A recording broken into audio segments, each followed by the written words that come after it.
Si ce soir tu ressens de la tristesse à l'approche de Noël, parce que tu sais que tu n'auras personne avec qui le fêter. Si tu ressens ton petit cœur se serrer en y pensant, alors pose-toi au calme et écoute ce petit murmure. On ne va pas se mentir, l'approche des fêtes fait toujours remonter beaucoup d'émotions à l'intérieur de nous. Même quand ça va en apparence, cette période de l'année a quelque chose de particulier, parce qu'elle vient toucher en nous des zones sensibles, réveiller une mélancolie discrète ou un sentiment de décalage parfois difficile à expliquer. Et si tu ressens tout ça ce soir, ce n'est pas parce que tu es trop sensible, mais simplement parce que cette date de Noël est symboliquement très chargée. Elle touche à notre petit enfant intérieur et amplifie nos émotions, parce que notre petit cerveau fonctionne beaucoup par comparaison et par association. Et quand une date marque autant que Noël, il te fait automatiquement repenser à des images, à des souvenirs et à des scènes idéalisées. Et se focalise sur ce qui ne sera pas là, plutôt que de s'imaginer que ça pourrait se vivre autrement.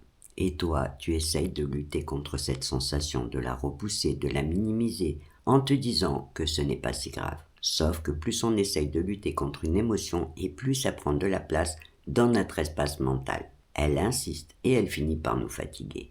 Alors tu sais quoi? Au lieu d'essayer de lutter contre ce que tu ressens, tu peux aussi choisir de t'y préparer autrement et en douceur, sans te laisser submerger par tes émotions. Tu peux décider dès maintenant de la façon dont tu as envie de vivre ton Noël en te disant qu'il n'a pas besoin de ressembler à ce qu'on voit partout. Il n'a même pas besoin d'être parfait ou spectaculaire, mais juste d'être un moment plus doux pour toi. Par exemple, tu peux te préparer une petite soirée ou une journée en mode cocooning en te créant une ambiance douce. Tu peux aussi choisir de t'offrir un petit cadeau, même quelque chose de simple et de symbolique. Faire un petit geste qui te rappelle que tu comptes et que tu mérites de l'attention, sans avoir toujours besoin d'attendre qu'elle vienne de l'extérieur. Tu peux même te prévoir un petit menu spécial, pas juste pour faire Noël, mais pour te faire un vrai plaisir. Et une soirée avec ta série préférée ou un beau film qui te fait du bien au cœur. Pas pour fuir ta mélancolie, mais pour t'envelopper dans quelque chose de doux et d'agréable. Parce que prendre soin de toi, ce n'est pas renoncer aux autres, mais faire le choix conscient de te traiter avec bienveillance et douceur. Ça ne te fera pas oublier ce qui te manque, mais ça te permettra de vivre ce moment autrement,